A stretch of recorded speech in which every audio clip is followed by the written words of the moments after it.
Lobster, come here. What happened? Every time I pass this restaurant on the highway, something inside of me just starts shaking. I'm like, I just got to get my hands on this company. It needs a complete makeover. It needs a rebrand. Why do companies like Red Lobster or Bed Bath & Beyond just sit around and just like wait for their businesses to fail when there's opportunity to actually turn it around? Hold tight. I'm going to need your help. I'm LaToya Cooper, your A-list business strategist, helping you to relieve the stress from your marketing so you can increase your sales. It's Red Lobster time. Buckle up. Red Lobster used to be a restaurant that you would go to with pride. You just could not wait to go to Red Lobster. I remember when the food used to taste so fresh. Even if you were going to a Red Lobster in the middle of Idaho, it still tasted like the lobster and the shrimp and the ingredients were freshly prepared and freshly pulled out of the ocean that day.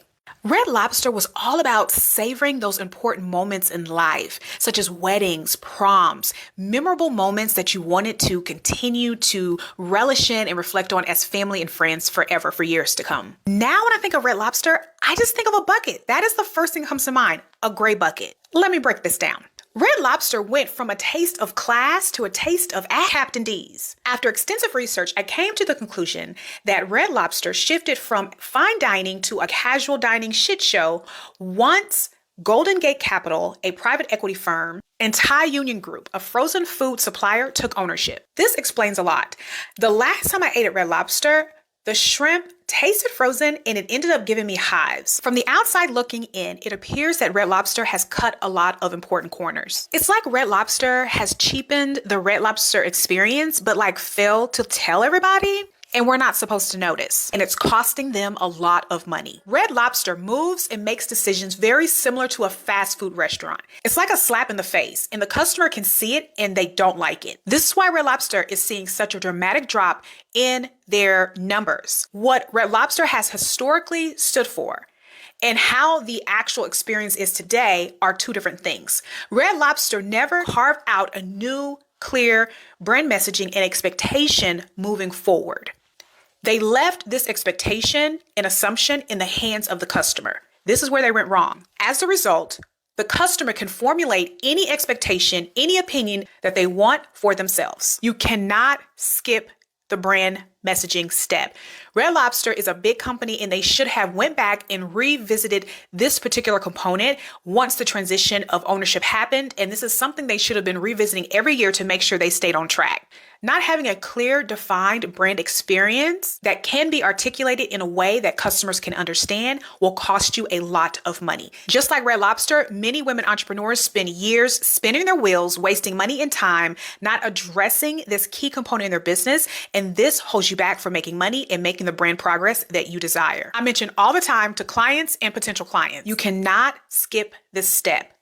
Red Lobster is proof of the consequences of skipping this step. It needs to be revisited every single year to make sure you are still on track and that you have not drifted off to the left or to the right, that you are still anchored to the right space and to the right message. If you are a woman entrepreneur and you have a great offer, but you're struggling to sell it, sign up for Marketing That Converts. The 4-month program starts January 17th and only 20 women entrepreneurs are accepted. Click the link in the bio to learn more and to register. If Red Lobster was a client of mine, this is where I would start. We would revisit and get clear about where Red Lobster wants to stand and be positioned within the restaurant industry. Right now, they move like someone with low self-esteem, just happy to be picked.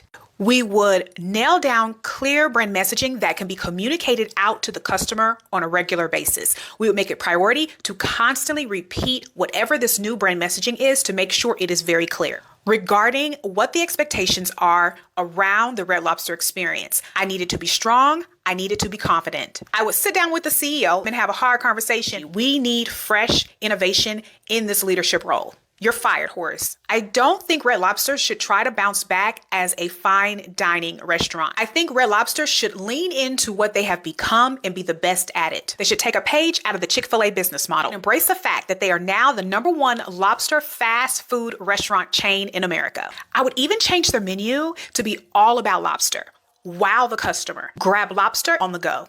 This feels sexy. I, darling, had lobster for lunch. What about you? There are people who offer lobster, but not in this way. I think they need to revamp, add bright colors, make it feel like more of a fast grab and go kind of feel, but still with a little bit of clean class. This is the only way Red Lobster is going to stay relevant for years to come, because where it's sitting now, it does not have promise for tomorrow.